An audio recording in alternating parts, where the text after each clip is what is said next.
now in Brussels. We're here for a couple of days and then we're going over to Bordeaux in France. There's a reason for this and we'll be sharing more about that soon.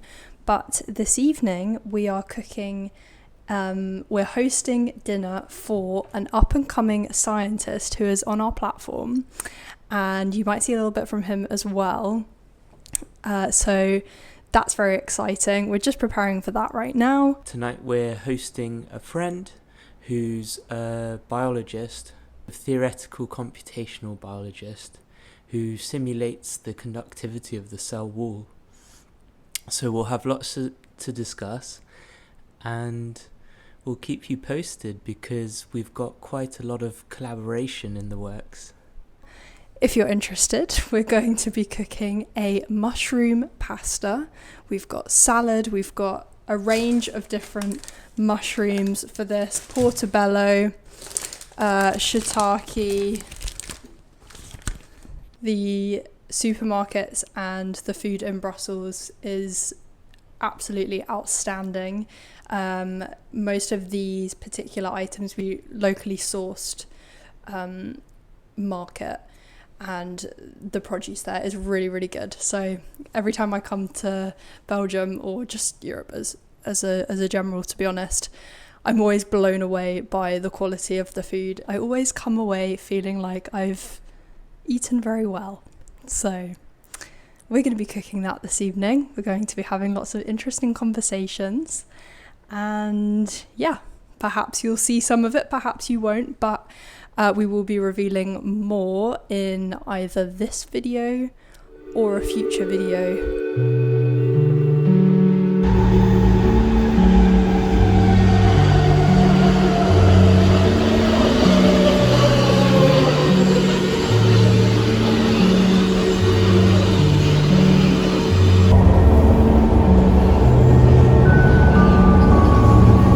So today we're off to the Design Museum and the Atomium, which we're excited to see. The Atomium is a regular feature on this channel, so we want to explain a little bit about the history. Yeah, so it's an iron molecule that was built to commemorate the 1958 World Exhibition. It was meant to be temporary, but people loved it so much that they kept it up. It was to represent the future, the technological future brought about by chemistry. The atomic age. The atomic age, so chemistry had just formed into a subject. Prior to that it had been recipes, and now it was transforming into a subject that concerned matter at the atomic scale. So, we're excited to show you more.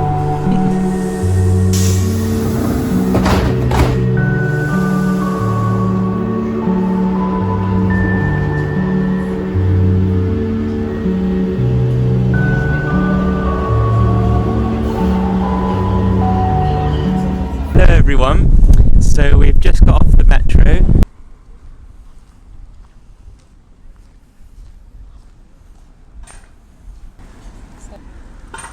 Do you know about this expo hall?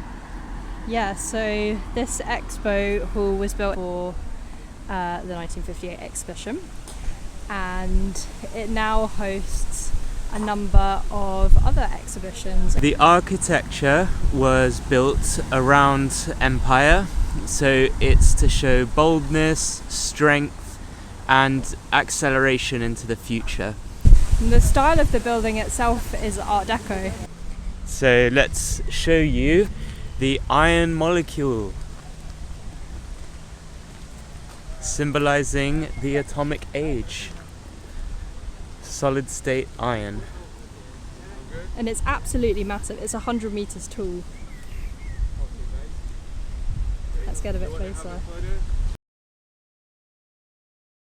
This is a giant molecule representing the crystal structure of iron. The Atomium features on our channel prominently because it represented entering the atomic age. So in 1958, Belgium hosted the World Exhibition, and they wanted to show their power that was brought about by the scientific revolution. So let's get technical. So if you see, between each of the spheres representing the atomic nuclei are tunnels which are actually escalators, and these represent the atomic bonds. They're rigid, and it shows that the iron structure is not going to move. But here in Brussels we have wrought iron, which is moulded iron forming all across the buildings. So they realized that if they want to be able to bend iron, they're going to need to understand these bonds. And they realized that by introducing impurities, you change the structure of the crystal lattice, and so the bonds lose their strength. So today, we want to document the upcoming revolution in quantum physics, where we've gone beyond just the model of the atom, and now we've gone down to the quantum scale, which is focusing specifically on those bonds. So here, the bonds are rigid, but in quantum physics, we have a much more refined understanding, and they're more like a jelly that beats and is quite dynamic, and we want to control that. And so we think that wherever people are trying to understand the quantum nature of the atom, that's where the next scientific revolution is going to take place. Oh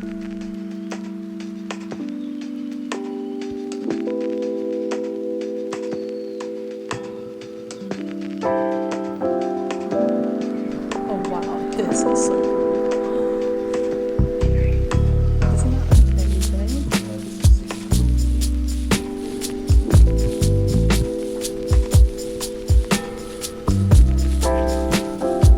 Actually, this is good physics. You've come across this yourself. Do you know what we're looking at? Well, the seat is balanced in the middle, so it's a distribution yeah, there's of Newtonian weight. forces. What about this? You see what that is? It's total internal refraction. Remember, the light ray reflects internally, and so it means that the light coming from that side, some of it goes through, right? But some of it bounces inside the plastic and comes out here, so it comes out brighter, because it is.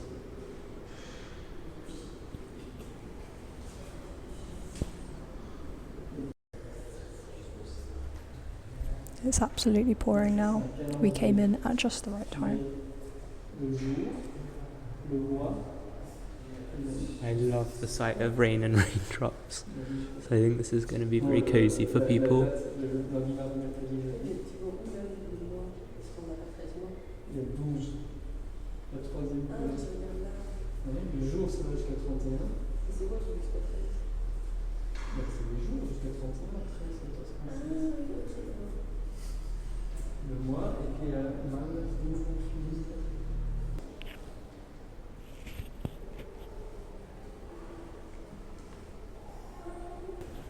I would love to have that as a desk.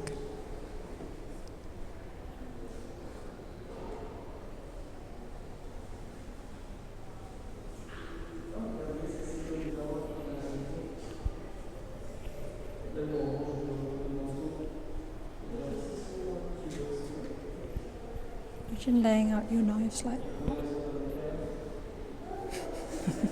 that. They learnt how to produce polymers.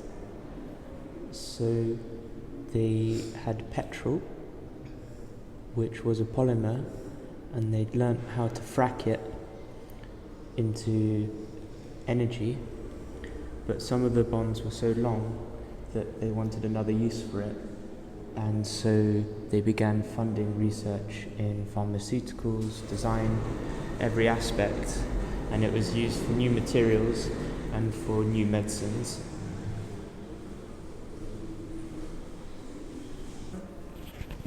Advertisements.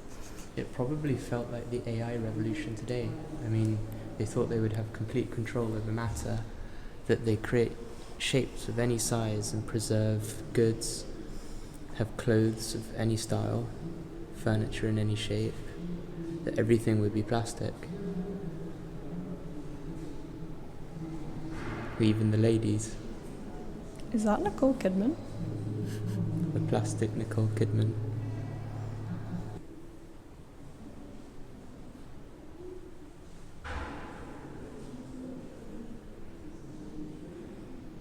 You're interested in the plastic, but I'm more interested in the silicon, the chips inside the machines. They allowed us to form microcontrollers, and these little Arduinos are how these machines are controlled. Circuits to measure. People were excited because the plastic could be molded to form anything, and the electronics could be wired and programmed to do anything.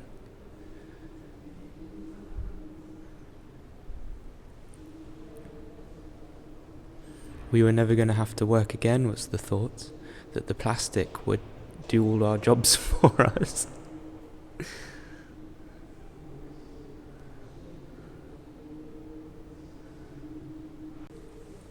And of course, it's part and parcel of capitalism and the petrol economy. Plastic is a petrol that they choose the longest hydrocarbon chains, which form these polymer strings which wrap around each other and stretch, particularly under heat. So you can bend and mold it, and then when it cools, it hardens. And it's capitalism because it is cheap and can be continuously manufactured and replaced. And so when things break, you don't replace them, you go back to the manufacturer and you buy the entire product new. Of course, then there's styles, and the styles can evolve rapidly, so more reason to buy more. The Plastics Design Collection shows the different and diverse creations of plastic design that have changed both our home and the urban environment since the 1950s. The plastics, which were both revolutionary and popular, were associated with the economic boom of the golden 60s, when the need for freedom was central and the new generation rejected traditional values. Research and experiments turned plastic into the material of the future. They represented the media-created image of progress and science fiction that was typical for this period of economic prosperity. As the purchase of goods accelerated, design was reduced for overconsumption products and accessories that quickly became outdated and forgotten. In the late 1960s, ironic and provocative creations by groups of young architects, designers, and artists echoed the political and social movements.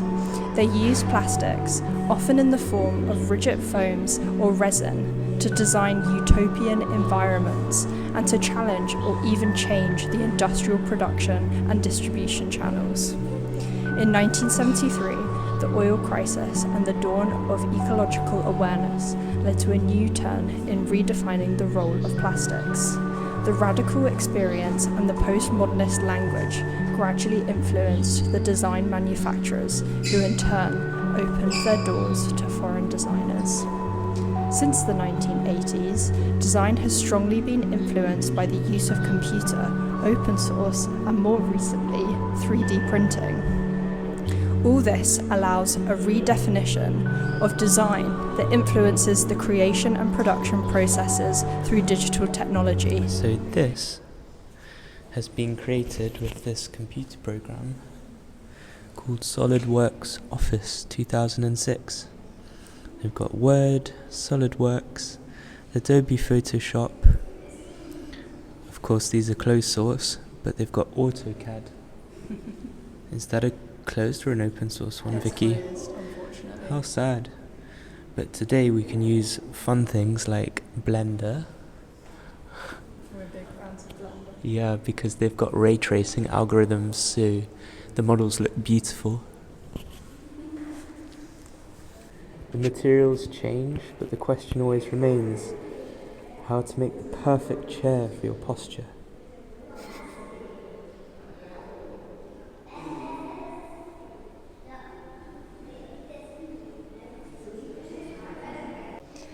And then they moved to inflatables.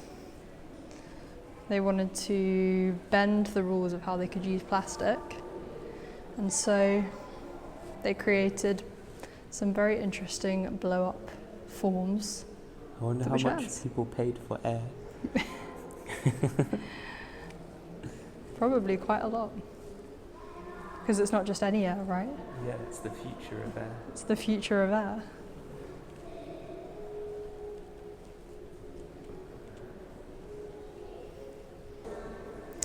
This is the first formed polyurethane chair designed by B&B Italia.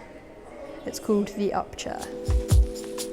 Today, the use of recycled, recyclable or bio-based plastics is encouraged by a more ecological awareness and the shift from disposable culture to a more sustainable, local and social model. So the future of plastic is to make it more sustainable. It's actually the future of biology, of biochemistry, which is that these petro compounds, they can be recycled, but not easily, but they don't disintegrate. So what they want instead is biocompounds. So we would form all of what we see here out of something that's organic, out of something that can at least be broken down more easily. So the future of biology is understanding the cell and getting cells to produce all sorts of chemicals and hopefully polymers.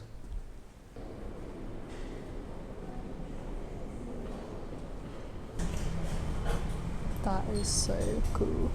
So here they're selling miniature versions of the iconic flower pot lantern. Can you lift one and tell us a bit about it? So originally this was a ceiling pendant, but they've transformed it into a table lamp. And at the moment it's very fashionable to have portable LED lamps. So I assume that's what this is because there is no wire. I see, it's a light underneath. Yes, this is a very cool place for me. Now we're at one of my favourites, Alessi. Don't know Alessi, it's a very famous Italian design brand, and they work with a lot of designers to produce collections. So for example, these are designed by Ettore Sostas, who was part of the Memphis group, which was very experimental, bold, postmodern design. And these are salt and pepper shakers. Wow. Yeah. I could not tell that. Yeah, well, that's the thing. They're meant to be objects of art that you They don't. look like toys. They do. They're so cool. They're also 94 euros. Oh, this is a fun take on the Atomium. Yes. So Charles and Ray Eames were the first design couple to produce the first fully moulded plastic chair. And this is an organisation for your wall. And it's also moulded out of plastic. So this is something that Vitra produced. Oh yeah, we've got some big names here. Arlene Gray.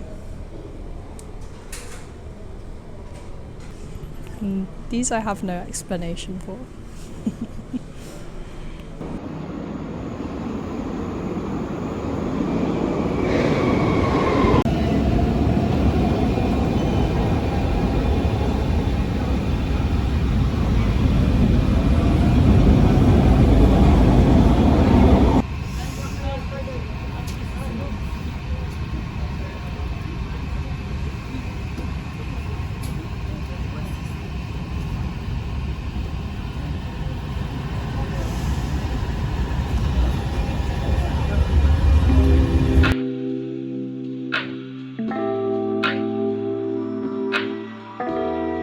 So behind me is quite an interesting building. So this was an Art Deco broadcasting centre at the turn of the 20th century.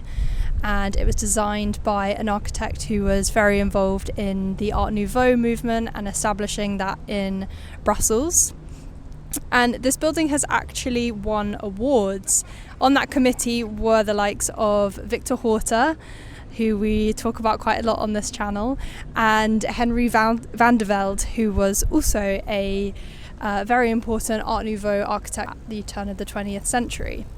So not only was this a broadcasting centre, but it was also a cultural hub within Brussels. In the square we have a metro station, a tram station, and again this kind of relates to the urbanisation of the square. They really wanted it to be a cultural hub with the broadcasting centre behind us. In today's time, this square is actually used for markets every Sunday. There's fresh produce, cheeses, meats, vegetables, and it's very popular.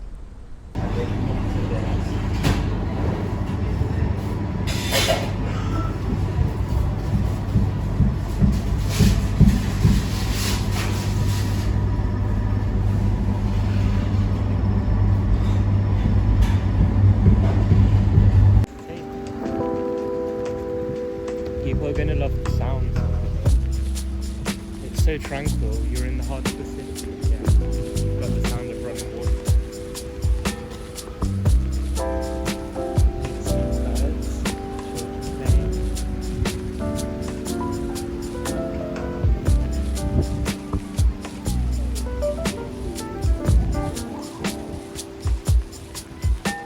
There are a lot of lawyers in this area.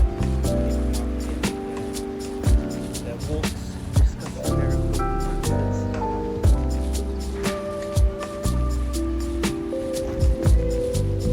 There's a family of ducks over there.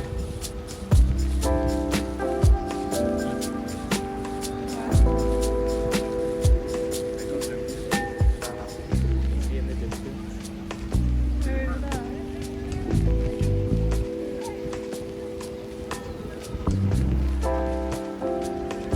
I really love the house.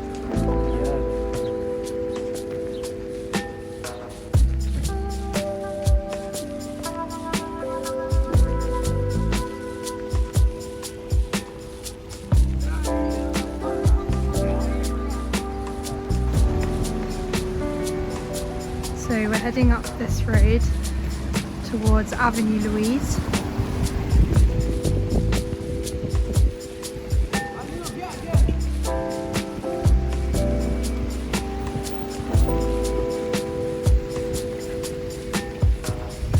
Give me the camera if you want. Okay.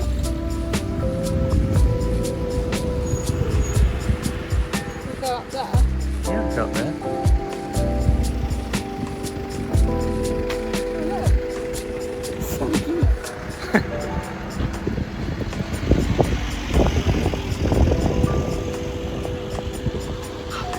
Nothing to see here. Be careful crossing the road.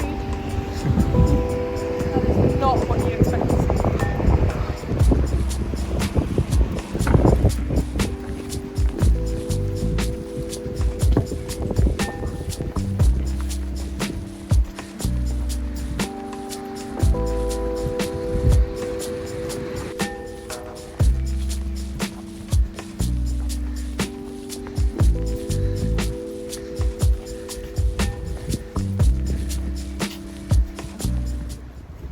So I've just spotted a fantastic Art Nouveau house just across the road here. Look at that stained glass.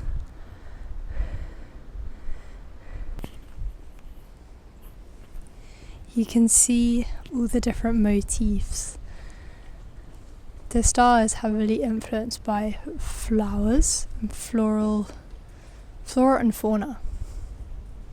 I don't see fauna, I see flora.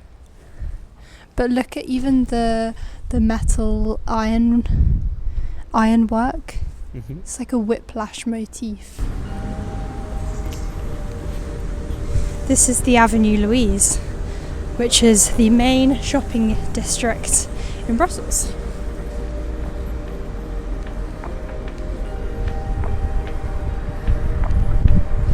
It's known for its very fancy shops, nice restaurants. When I was younger, I used to cycle down this road on No Car Day.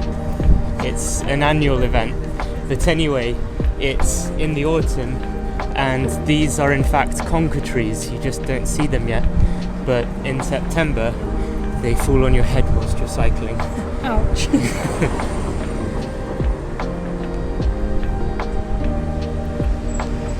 Brussels is famous for its transport infrastructure. It was at one time the best in the world, but the city itself was built for traffic. So although we have trams and buses, the lights actually favour cars. It was supposed to be a city of the future, and since they were building the urban planning as the city was coming to prominence, they decided to build it all around cars. So it's famous for its tunnels.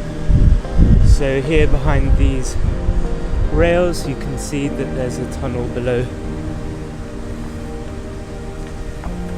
And there's parking all around the city. And if you look at a map of Brussels, the road, as Henry is saying, the road layout is actually very interesting. It's kind of, so it's got one circular ring road, and everything else is like slices of pizza. I always remember Joanna telling us that. Yeah, it's a ring structure, which I thought all cities were built like that. And then I went to England, and I think Milton Keynes is the only one. And the Avenue Louise, it was the luxurious shopping district, but now it's actually just becoming a normal shopping district, and that's because of less money, but also because the main shopping district has been gentrified and pedestrianised. So now you can't drive a car through the city centre, and that's led to a lot of shops moving here. Some really nice interior design shops here.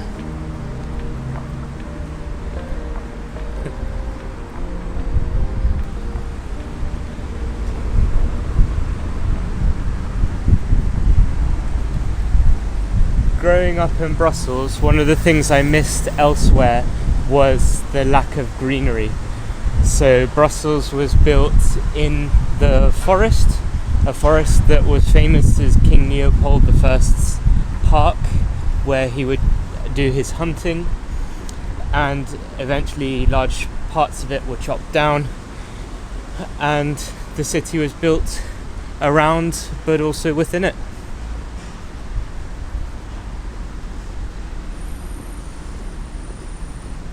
And there are several main parks in Brussels. You've got the Bois de la Combe, which is the largest. Yeah, Bois de la Combe, which connects to La Forêt, known as La Forêt des Soignes, the Forest of Swans, because that, of course, is what King Leopold was chasing. He's famous for being one of the most brutal kings because of his treatment of the Congo, which is where Brussels, of course, made its wealth. Diamond mining and all sorts of other extraction.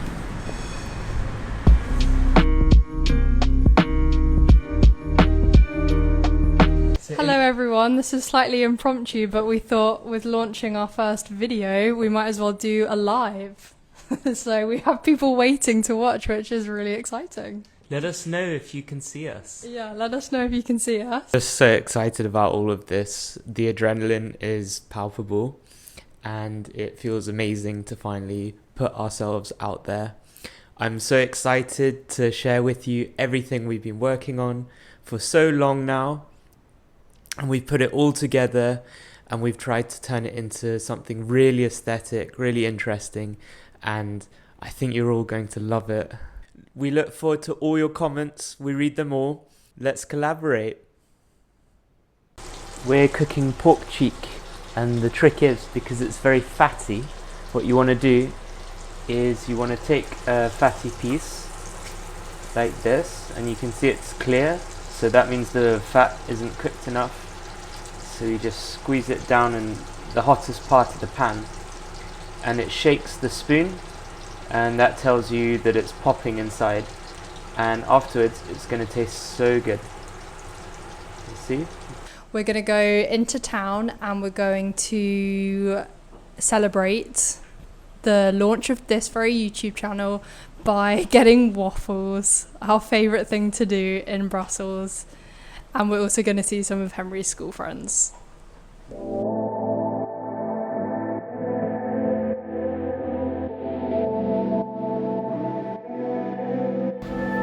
Dinner is served by Chef Henry.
So Henry, we've just posted our third YouTube video. This time it's a channel introduction. It looks like you're having some reflection time. Do you want to share anything? Well, I'm enjoying a lovely tea, but moreover, I'm gossiping. Not with the girls. I'm